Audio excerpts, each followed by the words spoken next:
औज़ुबिल्लाहि मिनश्शैतानिर्रजीम। बिस्मिल्लाहिर्रहमानिर्रहीम। अस्सलामु अलैकुम वरहमतुल्लाहि वबरकातुहू।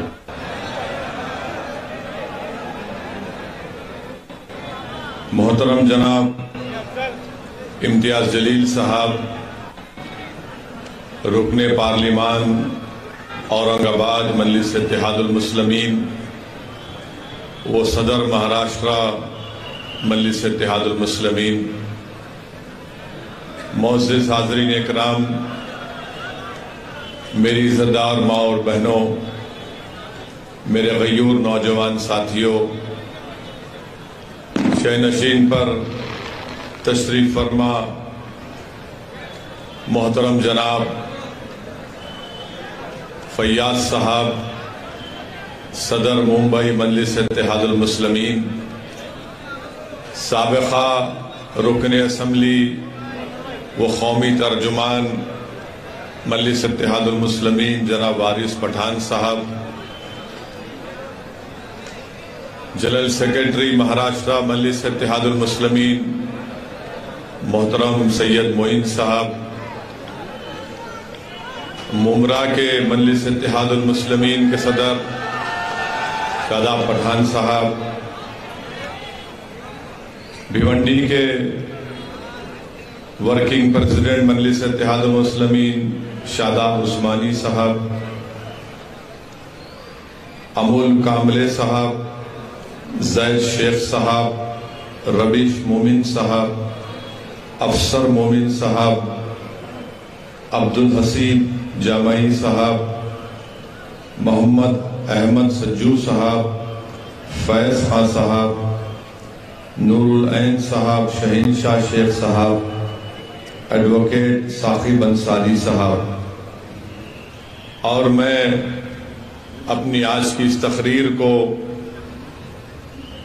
अल्लाह के फजल व करम से मैं जो कुछ बयान करूंगा, मैं इसको मेरे भाई और भिवंडी के जो सौदर हैं खालिद गुड्डू साहब के नज़र पेश करता हूं, जो आज जेल की सलाखों में हुकूमत के जुल्म का शिकार हैं, और हम अपनी जानिब से महाराष्ट्र की हुकूमत से इस बात का मुतालबा करते हैं, डिमांड करते हैं कि खालिद गुड्डू साहब को जल्द से जल्द रिहा करवाया जाए।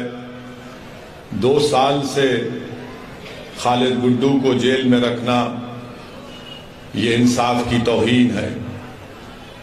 हुकूमत का काम ये है कि किसी को जेल में ना रखे, बल्कि उनको जेल के बाहर लाए। अगर उन पर कोई मुकदमात हैं तो आप चलाइए ज़रूर, मगर मेरा मानना यह है कि खालिद गुड्डू को निशाना बनाकर उनकी बढ़ती हुई मकबूलियत को रोकने के लिए इस तरह की साजिश और मंसूबा रचा गया। मैं खालिद गुड्डू की इस को जो जेल में रखा गया, उन पर जो मुकदमे आयद किए गए, मेरा मानना यह है कि तमाम के तमाम मुकदमात में कानूनी तौर पर कोई उसमें दम नहीं है, क्योंकि हुकूमत नहीं चाहती कि खालिद गुड्डू बाहर आए, इसीलिए उनको जेल में रखा जा रहा है। मगर मुझे यकीन है कि इंशाअल्लाह ताला अल्लाह सुब्हाना व ताला के पास देर है अंधेर नहीं है। जल्द से जल्द अल्लाह अपने फजल व करम से खालिद गुड्डू साहब को रिहा करवाएगा।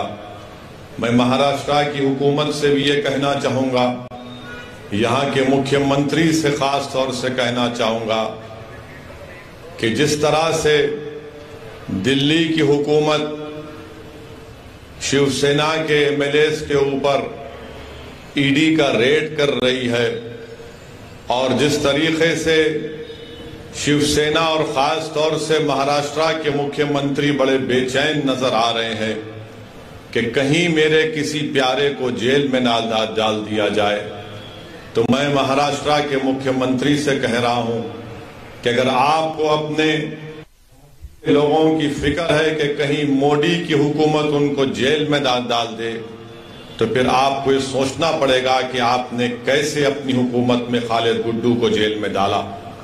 याद रखिए, अगर खालिद गुड्डू जेल को जा रहा है हुकूमत के जबर और जुल्म का शिकार होकर, तो कहीं दिल्ली की हुकूमत भी अपनी ताकत का बेजा इस्तेमाल ना करे और आपके ही करीबी लोगों को जेल में डाल दे।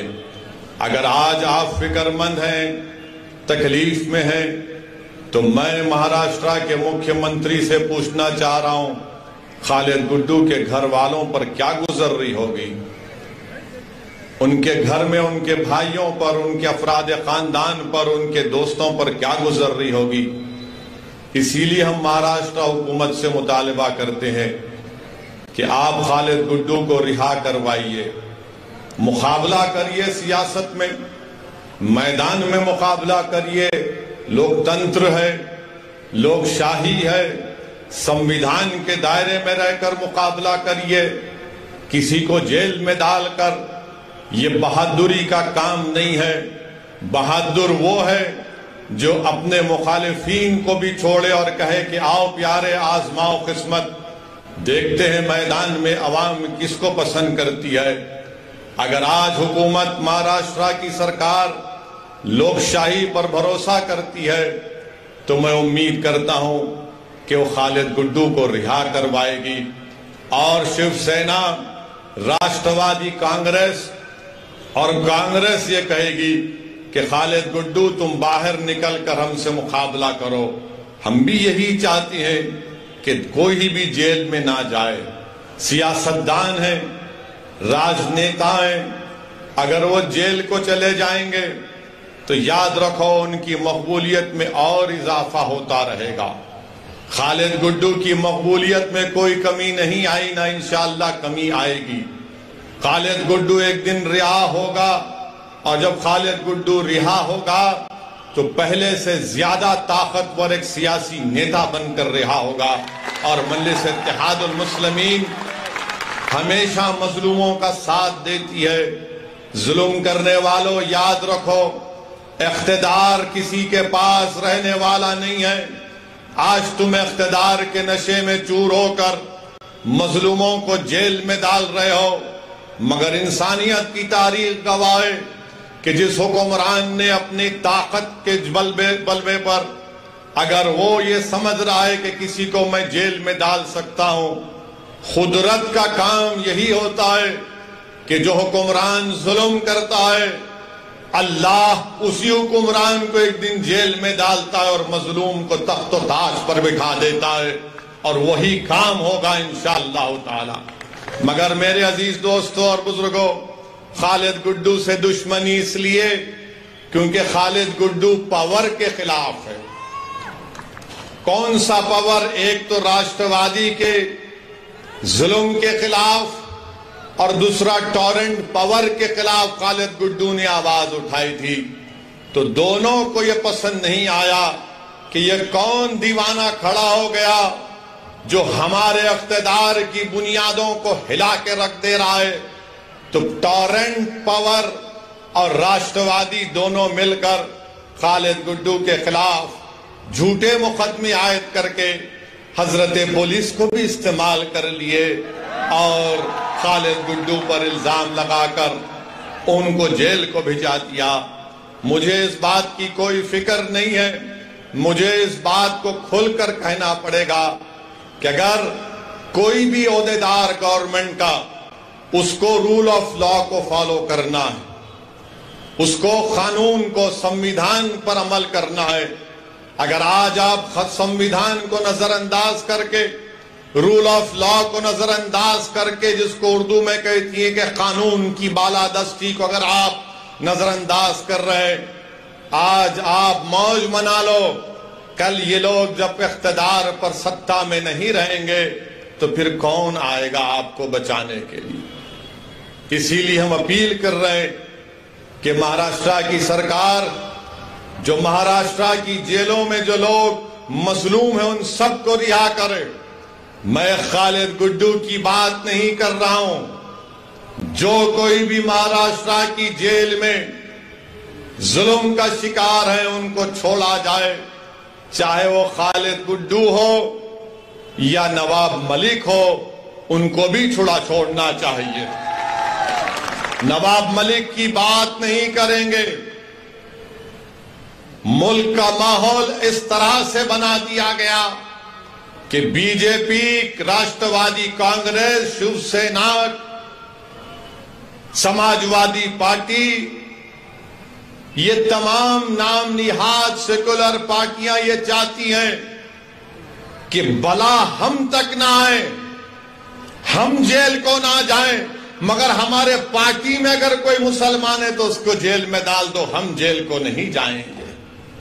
ये सच्चाई है, मैं बता रहा हूं आपको, मैं इल्जाम नहीं लगा रहा हूं, दलाइल और दलील दे रहा हूं। जब राष्ट्रवादी कांग्रेस के मुखिया जनाब शरद पवार साहिब दिल्ली जाकर दिल्ली के बादशाह नरेंद्र मोदी से मुलाकात करते हैं तो मीडिया ने रिपोर्ट किया कि शरद पवार साहिब ने देश के प्रधानमंत्री जो इस वक्त भारत के बादशाह बने बैठे हैं उनसे कहा कि संजय राउत पर कुछ मत करो, उसको जेल में मत भिजाओ, उसके खिलाफ इंक्वायरी मत करो।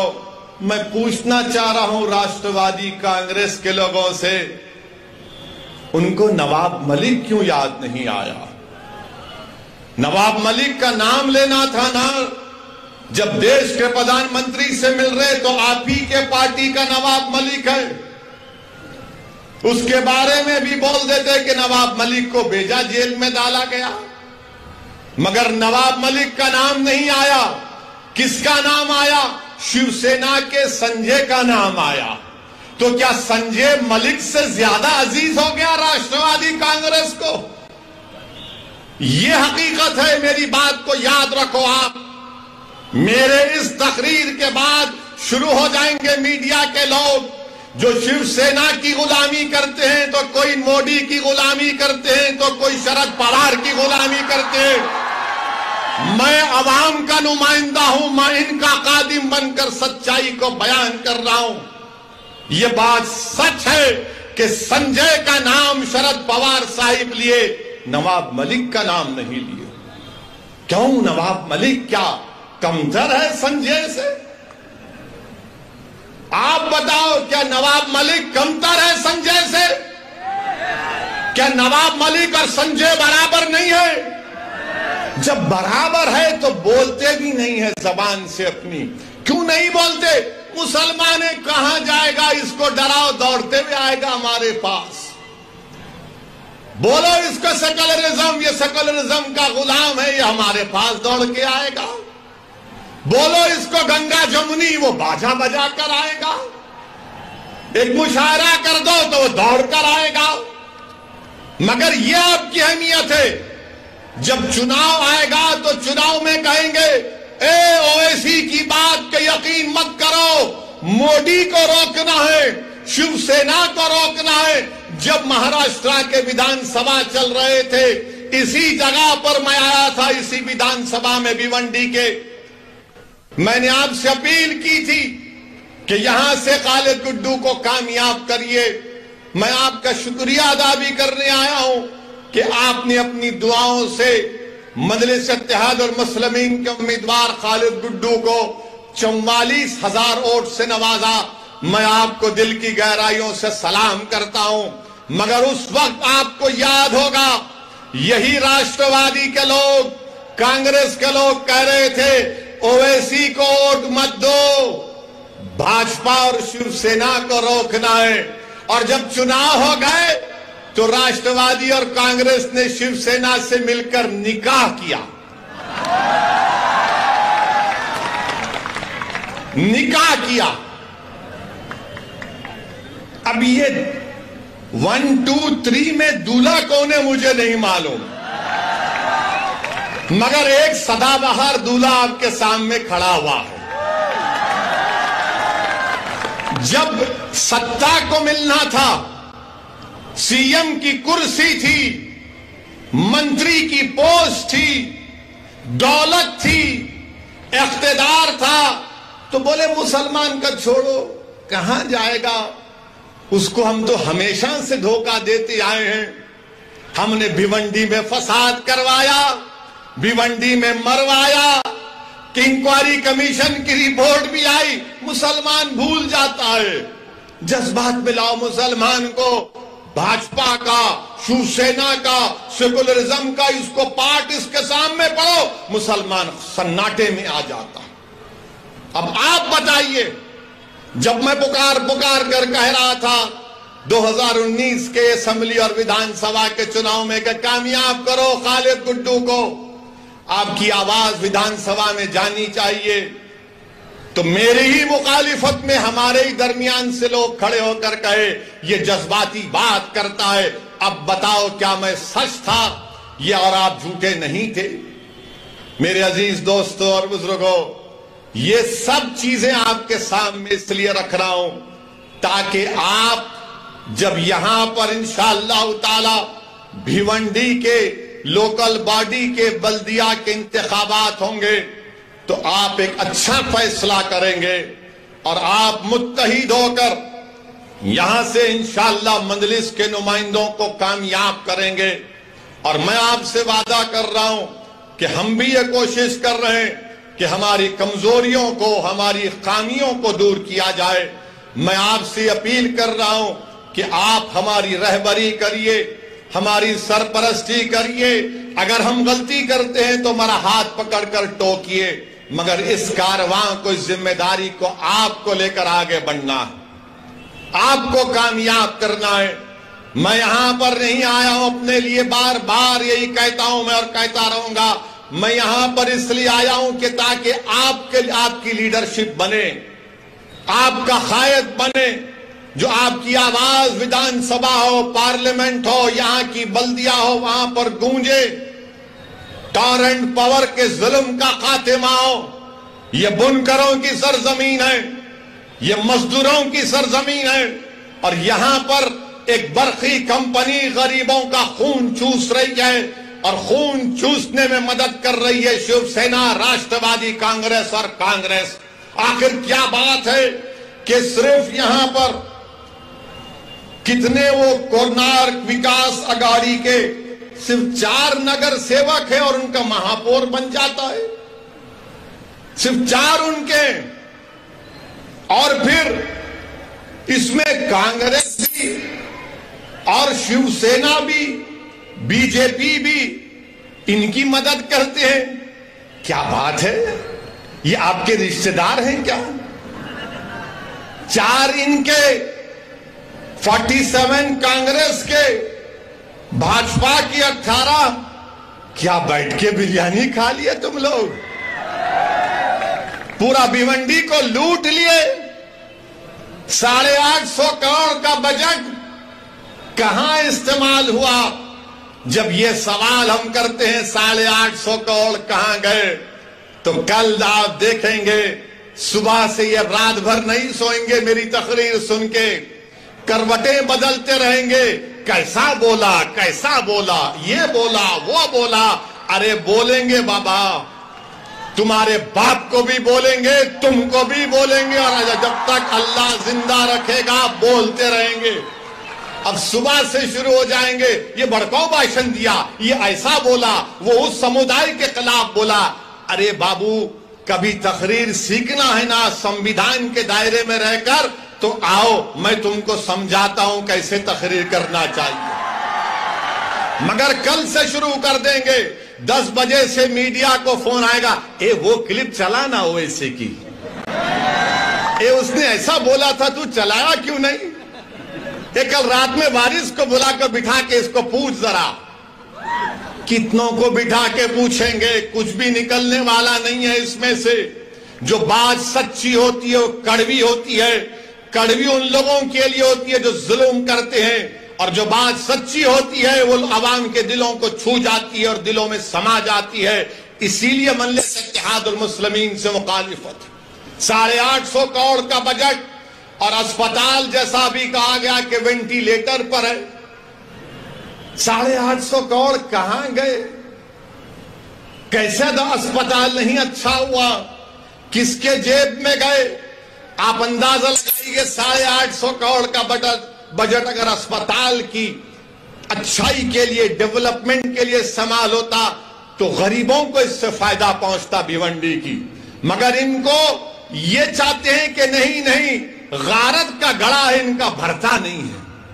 850 करोड़ मेरे को कितना, तेरे को कितना? अरे क्या ये खाजा का लंगर है, लूट के लेके जाएंगे तुम लोग?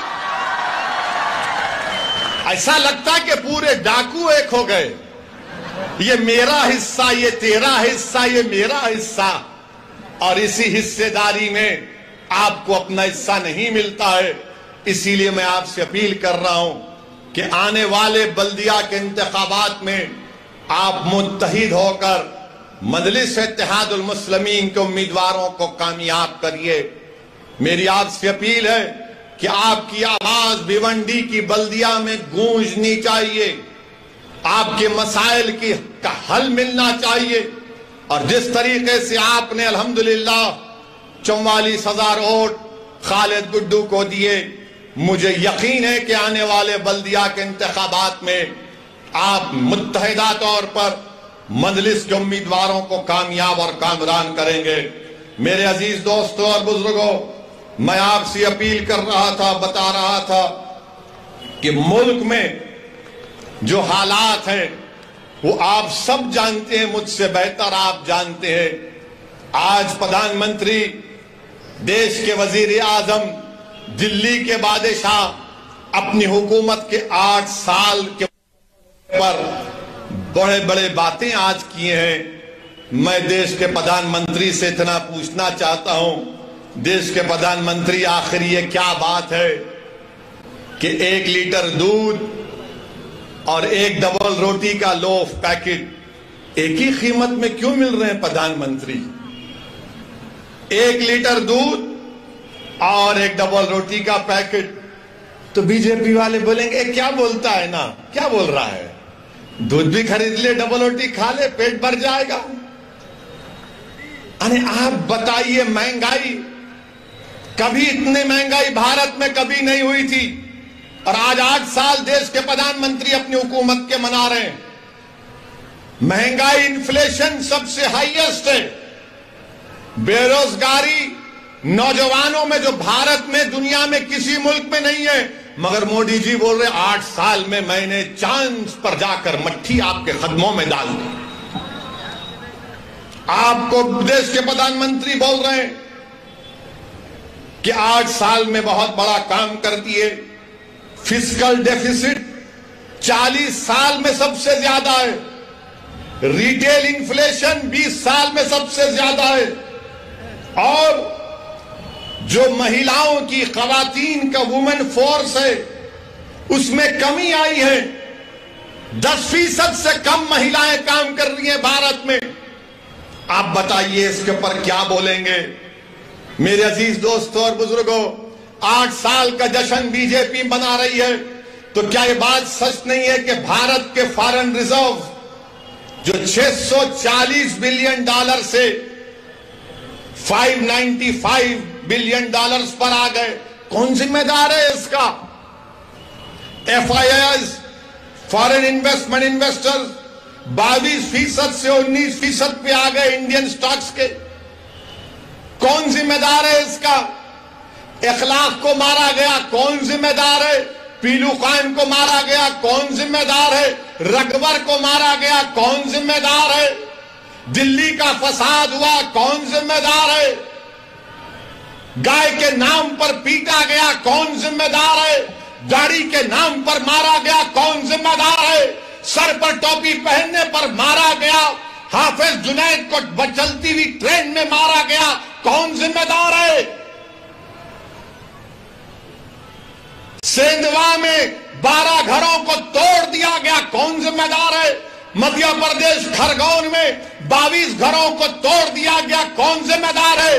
राजस्थान के कैरोली में फसाद हुआ, कौन जिम्मेदार है? और 8 साल का जश्न मना रहे हैं,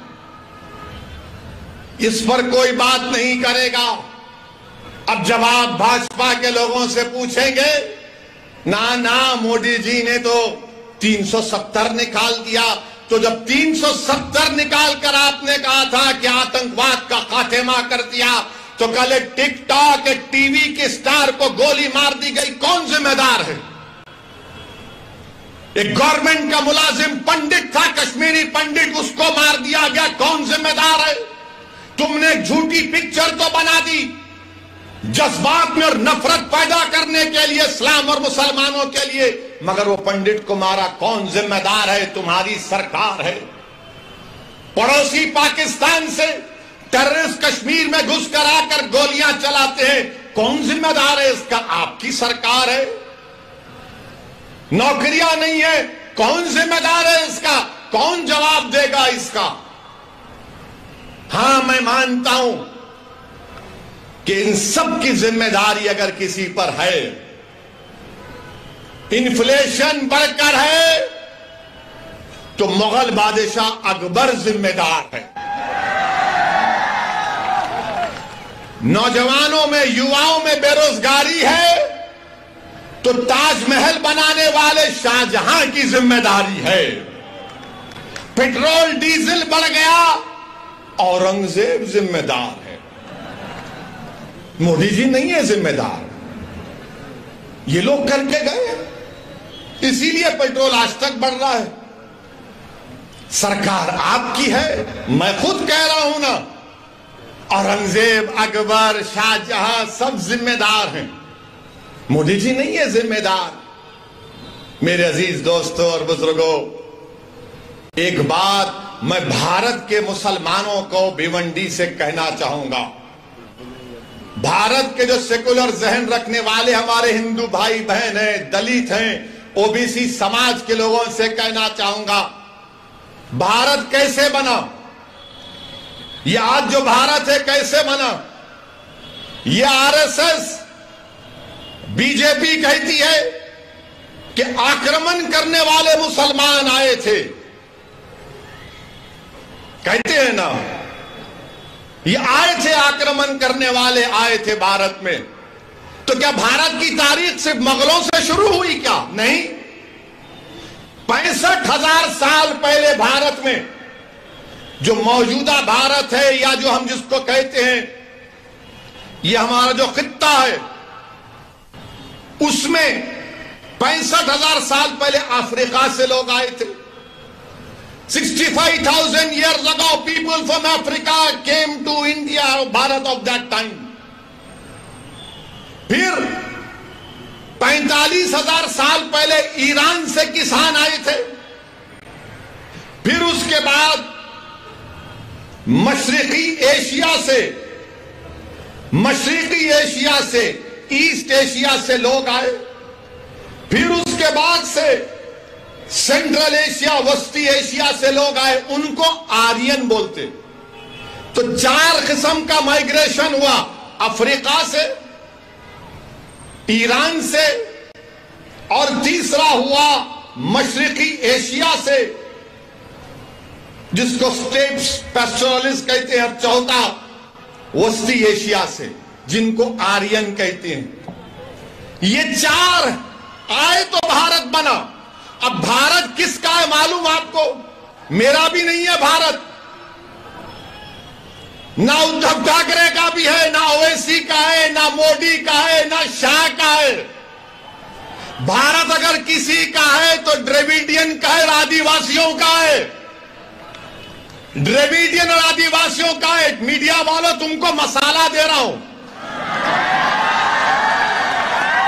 मगर याद रखो, अगर तुम चलाओगे तो फंस जाओगे। चलाओ, मेरे को कोई बात नहीं है, क्योंकि दूल्हे का नाम लेकर ही तो नाम चलता। चलाओ। तो 4 लोग आए थे, माइग्रेशन हुआ। ये मुसद्दिका आपसे कह रहा हूं, मगर बीजेपी आरएसएस का मुगल आए। अबे अफ्रीका से भी तो आए थे, ईरान से भी आए थे, सेंट्रल एशिया से भी आए थे, ईस्ट एशिया से भी आए थे। ये सब मिले तो भारत बना। मगर आदिवासी यहां का है, द्रविडियन यहां का है। ये आर्यंस आए थे 4000 साल पहले।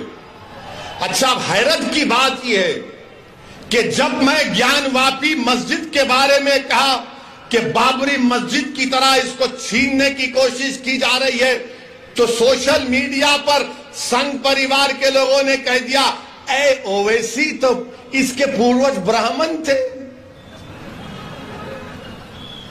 मेरे बाबा का नाम सुल्तान सलाहुद्दीन ओवैसी, दादा का नाम अब्दुल वाहिद ओवैसी, दादा के बाबा का नाम इस्माइल ओवैसी, और भी जा सकता हूं। नहीं, ये ब्राह्मण थे। अच्छा, अब इसका जवाब यहीं पर देता हूं भिवंडी में, सुनो आप। मुंह नहीं लगना मेरे, तुम याद रखो, मैं उन पागलों की तरह नहीं हूं, थम्स अप नहीं हूं, दलाइल देकर बात करता हूं। सुनो, मेरा ताल्लुक किससे? मेरा ताल्लुक बाबा आदम से है। हम तमाम का ताल्लुक, हमारे अब्बा कौन है? अब्बा कौन है? हमारे अब्बा कौन है? बाबा, हमारे अब्बा आदम है। और जब अल्लाह ने हजरत आदम को हमारी अम्मा के साथ दुनिया में भिजाया, तो अब्बा ने कहां कदम रखा मालूम? भारत में। तो ये मेरी बाप की जमीन हुई। अब बाप की जमीन से औलाद का कोई हक छीन सकता? छीन सकता? अब्बा अल्लाह भी जाया तो बोले भारत में आ गए, एक कदम यहीं रखा, अब्बा की जमीन है। अबे तू मेरे को कहां मिला रहा जाके? मेरा ताल्लुक अब्बा आदम से है प्यारे। मगर जब तुमने ब्राह्मण कहा, तो क्या यह बात सच नहीं है कि बाल गंगाधर तिलक, जो भारत की आजादी में बहुत बड़ा अदा किए, मुजाहिद आजादी है, क्या उन्होंने नहीं कहा था कि आर्यन लोग आर्कटिक से आए थे? आर्कटिक, उन्होंने कहा था यह बात। अब बताओ इस पे क्या बोलेंगे? क्या बोलेंगे तुम बताओ इसको? इसलिए कह रहा हूं कि भारत में अगर कोई इंडियन माने ओरिजिनल है, वो आदिवासी है, द्रविडियन है, बाकी के सब लोग आए। और ये प्रूव हो चुका है कि आबादी का 65% हिस्सा, ये 4 जो माइग्रेशन हुए, आप करा के देख लो। मगर बीजेपी संघ क्या बोलेगी, शिवसेना भी, सब मुगल आए, मुगल आए। हाँ ठीक है, मुगल आए तो पेट्रोल बढ़ गया, मुगल आए तो डीजल बढ़ गया, मुगल की वजह से बेरोजगारी बढ़ गई, मुगलों की वजह से इन्फ्लेशन है, मुगलों की वजह से स्टॉक एक्सचेंज में हमारे FIS 22 से 19% हो गए, मुगलों की वजह से रोटी महंगी हो गई, मुगलों की वजह से दूध महंगा हो गया। अरे सब हम ही जिम्मेदार है, तुम तो दूध के दूल्हे हो। देश का प्रधानमंत्री मुसलमान है, आप नहीं है ना। महाराष्ट्र का मुख्यमंत्री आप नहीं है, कोई और है। हर चीज को मुगलों से जोड़ दो। अरे मुसलमानों का मुगलों से कोई ताल्लुक नहीं है, हमारा ताल्लुक मुगलों से नहीं है, वो बादशाह थे। बादशाहों का ताल्लुक दीन से नहीं होता, जो खलीफा होता है उसका ताल्लुक दीन से होता है। ये बादशाह थे, इनका क्या प्रॉब्लम था? हमारा इख्तिदार बाकी रहे। वो बादशाह थे, अब नहीं मंदिर तोड़े, तो फिर इसका भी जवाब सुन लो। ये जो अशोका का पोता था, पुष्यमित्रा सिंघा कौन थे? अशोका के पोतरे को किसने मारा? और यही शख्स ने 40,000 बुद्धिस्ट इबादतगाहों को निस्तो नाबूद कर दिया। चलो बोलो, इस पे झूठ है क्या? बोलो, इस पे झूठ है क्या? कौन था पुष्यमित्रा सिंघा? बताओ। नहीं बोलेंगे। अब जब सुनेंगे तो खामोश हो जाएंगे। अशोका के पोते को हराने वाला कौन था? नाम बोलो। नहीं बोलेंगे। ये आपको समझना है। अब बात करे कि बोलेंगे इन्हों करे। अच्छा फिर क्या जेन्स का इख्तिदार नहीं था भारत में? क्या शैवाइट्स और विष्णुवाइट्स में तसादुम नहीं हुआ? क्या तुम तारीख तुम तोड़ मोड़ के पेश कर रहे हो? अरे उन जाहिलों के सामने अपनी जहालत दिखाना, असदुद्दीन ओवैसी के सामने जहालत मत दिखाओ, तुमको आईना दिखा दूंगा मैं, याद रखो।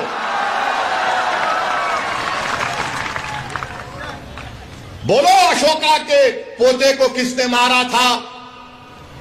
कौन मारा था अशोका के बेटे को? बोलो। नहीं बोलेंगे, शाम सूंघ जाएगा इनको। बोलेंगे नहीं मुगल मुगल। अबे रात में मुगल, दिन में मुगल, बैतुल खला में मुगल। कभी निकलो तारीख से। तारीख यह है भारत की कि 65,000 साल पहले अफ्रीका से लोग आए थे भारत में। आर्यन तो 4,000 साल का मामला है। और फिर बोलते नहीं, ये अनटचेबिलिटी जो है ये मुगलों ने शुरू की। झूठ।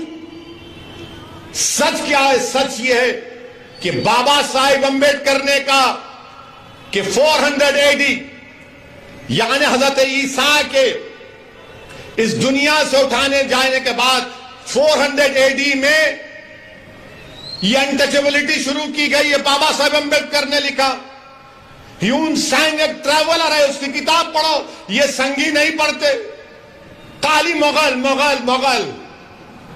बोलो कौन क्या बाबा साहेब अम्बेडकर ने नहीं कहा था? उस पर बात नहीं करेंगे। और बोलेंगे तुम लोग मंदिरों को तोड़ दिए, तो क्या स्वामी विवेकानंदा ने अपनी किताब में नहीं लिखा कि जगन्नाथ की मंदिर बुद्धिस्ट इबादत गाह पर बनाई गई? बोलो मुझ पर इल्जाम लगाने वालों, बोलो। ओवैसी को जान की धमकी देना, ओवैसी को गाली देना, दिन रात मेरे नाम का वजीफा पढ़ना, मैं जो मसाइल को आज उठा रहा हूं तुम जवाब दो उसका। अगर तुम 700-600 साल की तारीख की बात करोगे, मैं 65,000 साल की तारीख की बात करने को तैयार हूं। आओ बैठेंगे, बात करेंगे। अब बोलेंगे ए क्या बोलता है? तेरे घर में खोदेंगे। किसी ने मुझे फोन करके कहा कि आपके घर में खोदेंगे। मैंने कहा मेरे घर में तुम खोद नहीं सकते। बोले कैसे नहीं खोद सकते? मिला मेरा घर है, कोई आंख उठाकर नहीं देख सकता, याद रखो। खोदेंगे। अब बोल रहे ताजमहल के नीचे, उसके तहखाने में क्या है देखेंगे। अब तो बोल रहे कि आगरा के किले में जो मस्जिद है उसके नीचे खोदेंगे। मेरे को लगता है बीजेपी RSS वाले, जरा कान खोल के सुनो आप, किसी को बोलना नहीं बात मेरी, किसी को नहीं बोलेंगे ना आप, ना नहीं बोलना है तो कट्टी हो जाएंगे।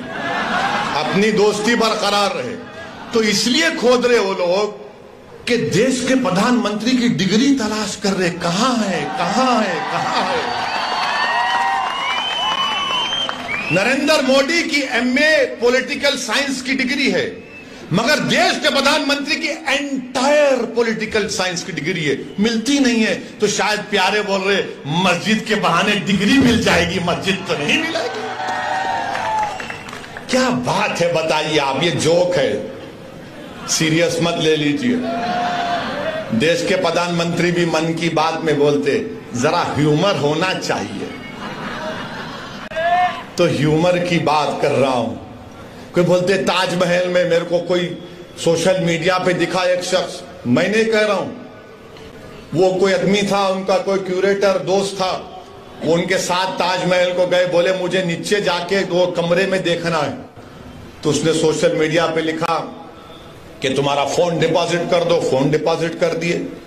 उसके बाद नीचे गए तो फिर चेकिंग हुई, फिर वो कमरे के पास ताले पर लगा हुआ था गवर्नमेंट ऑफ इंडिया का स्टैंप। बोले नहीं अंदर नहीं आ सकते आप। अरे बोले भाई खाली खरीद करके नहीं, देखना भी नहीं, तुम कान लगा के सुन सकते। तो बेचारे कान लगाए तो अंदर से इंसानों की आवाज आ रही थी, अंदर से इंसानों की बड़ी प्यारी आवाज आ रही थी। और वो आवाज क्या बोल रही थी? चौकीदार से पूछो महंगाई इतनी क्यों है। इस पे तो केस नहीं बुक हो सकता ना, जाओ बुक कर लो शाहजहां पे, मुमताज पे, मुझे क्या करना है। मैं सोशल मीडिया पे पढ़ के कह रहा हूं, उसको बुक करो आप। मगर मेरे अजीज दोस्तों और बुजुर्गों, मुल्क की हालात आपको ये बता रहे हैं कि नफरत और बीजेपी और संघ परिवार मिलकर भारत के मुसलमानों के खिलाफ एक ऐलान जंग कर चुके हैं, ऐलान जंग कर चुके हैं और हमारी हर तहजीब की हर निशानी को मिटाना चाहते हैं, हर चीज को मिटा देना चाहते हैं। हलाल गोश्त देश के लिए खतरा, हिजाब देश के लिए खतरा, दाढ़ी देश के लिए खतरा, टोपी देश के लिए खतरा, मस्जिदें देश के लिए खतरा, मस्जिद की मीनारें देश के लिए खतरा, मस्जिद की अज़ान की आवाज देश के लिए खतरा, सब चीज खतरा है देश के लिए। और इस बात में आप देख लो, जब ये बातें हो रही हैं तो क्या कांग्रेस कुछ बोलती, क्या राष्ट्रवादी कुछ बोलती है, क्या शिवसेना कुछ बोलती है, क्या समाजवादी कुछ बोलती है, क्या आम आदमी पार्टी कुछ बोलती है? कोई अपने आप को सेकुलर पार्टी बोलने वाले कुछ नहीं बोलेंगे। हलाल पे गोश्त पे नहीं बोलेंगे, हिजाब पे नहीं बोलेंगे, अज़ान पे नहीं बोलेंगे, ज्ञानवापी मस्जिद को छीनने की बात पर नहीं बोलेंगे। क्यों नहीं बोलेंगे? मुसलमान को डराओ, वो तो हमारा कैदी है, और हम ज्यादा बोलेंगे तो हमारा हिंदू वोट हमको नहीं मिलेगा। मेरे अजीज दोस्तों और बुजुर्गों, इसका मुझे जिस बात का अंदेशा है कि अगर इस तरह से दबाया जाएगा, इस तरह से रुसवा किया जाएगा, तो फिर ये जो नौजवान जो आज भारत में खास तौर से दलित और मुसलमान नौजवान हैं, अगर उनका एतमाद जमहूरियत से, लोकशाही से अगर कम हो जाएगा, वो अपने घरों में जाकर बैठ जाएंगे, वो घरों में जाकर अपने बैठ जाएंगे और दूसरे दर्जे के शहरी बन जाएंगे। मैं नहीं चाहता कि ये नौजवान जो कल इस देश का मुस्तकबिल इनके कंधों पर रहेगा, वो मायूस होकर, रुस्वा होकर अपने घरों में बैठ जाएं, अपने दरो दीवार को बंद कर लें, अपने दिमाग को सोचने की और तमीज पर जोर ना डालें और बंद कर लें अपने दिमाग को। वो हमारी जमहूरियत के लिए खराब दिन होगा। इसीलिए मैं कहता हूं और कहता रहूंगा, जमहूरियत है। ज्ञानवापी मस्जिद के बारे में बोला तो कौन सा गुनाह किया? मैं जब बाबरी मस्जिद का फैसला आया था, मेरी प्रेस कॉन्फ्रेंस उठाकर देख लो आप, मैंने उस फैसले को कहा था, अंग्रेजी में कहा था कि this is a victory of faith over facts, this is a victory of faith over facts. मैंने अपने प्रेस कॉन्फ्रेंस में कहा था कि मुझे अंदेशा है कि इस फैसले के बाद और मसाइल शुरू हो जाएंगे। मैंने नाम लेकर कहा था, ज्ञानवापी, मथुरा, लखनऊ की टीले वाली मस्जिद, सब सच साबित हो रहा आज। उस वक्त भी सब गालियां दिए मुझे। मैं भिवंडी की आवाम से, भारत के मुसलमानों से और भारत के हमारे हिंदू दलित भाइयों से जो अम्बेडकर और गांधी को अपना लीडर मानते हैं, इस दीवाने की बात का यकीन थोड़ा करो। तुम मुझसे नफरत करो इंफरादी तौर पर, मगर मैं कह रहा हूं तो मेरी बात को सुनो, याद रखो, ये रात लंबी रहने वाली है। भिवंडी के अवाम, भारत के मुसलमानों, मेरी इस बात को याद रखो, ये रात अंधेरी रहने वाली है, लंबी अंधेरी रहने वाली है। अगर तुम ये समझ रहे हो कि कोई सेकुलर पार्टी आकर तुम्हारे इस अंधेरे को दूर करेगा, ये अंधेरा क्या है? फिरका परस्ती का अंधेरा, नफरत का अंधेरा। इस अंधेरे में अगर रोशनी अगर कोई पैदा कर सकता है तो आप और हम कर सकते हैं। आप एक चिराग जलाओ अपनी सियासी ताकत का, एक चिराग जलाओ। इस चिराग में तुमको तेल की जरूरत नहीं, इस चिराग में तुमको अपने आंसुओं की और अपने जज्बात की जरूरत है। तुम एक चिराग जलाओ इन तूफानों में, इन नफरत के तूफानों में, इस चिराग को जलाओ और अपनी रोशनी से तमाम माहौल को मुनव्वर कर दो। अगर आज आप खामोश बैठ जाएंगे तो फिर आने वाली नस्ल आपको जवाब नहीं देगी, आपको जवाब देना पड़ेगा। मेरे अजीज दोस्तों और बुजुर्गों, हिजाब, हलाल गोश्त, मस्जिद, अज़ान, CAA सब पे होते होते अब टीवी पर अल्लाह के रसूल सल्लल्लाहु अलैहि वसल्लम की शान में बकवास भी हो रही। एक अंग्रेजी टीवी चैनल के ऊपर भारतीय जनता पार्टी के स्पोक्स पर्सन एक मोहतरमा साहिबा ने रहमतुल्लाह आलमीन सल्लल्लाहु अलैहि वसल्लम पर अनाप शनाप बोल दिया, हमारी उम्मत की मां पर कुछ बोल दिया। मैं पूछना चाहता हूं क्यों नहीं कांग्रेस बोलती इसके ऊपर, इसके खिलाफ? क्यों नहीं राष्ट्रवादी इस पर कुछ बोलती है?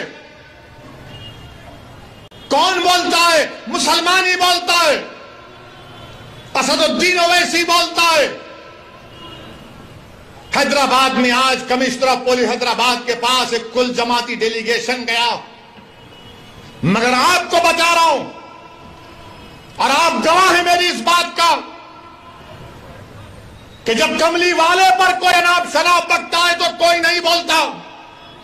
उद्धव ठाकरे के बारे में अगर कोई बोलेगा तो उसके घर को जाकर उसको धमकी दी जाएगी या उसके मुंह पर कालिक फेंकी जाएगी। शरद पवार पर कोई बोलेगा तो थप्पड़ मारा जाएगा। शरद पवार के बारे में कोई लिखेगा तो उस एक्ट्रेस को जेल में डाल दिया गया। तो बताओ क्या शरद पवार को बोला जाएगा, उद्धव ठाकरे को बोला जाएगा, मोदी को बोला जाएगा, और जब मेरे रसूल के बारे में बोला जाएगा तो तुम सब गूंगे बन जाओगे, तुम कुछ नहीं बोलोगे।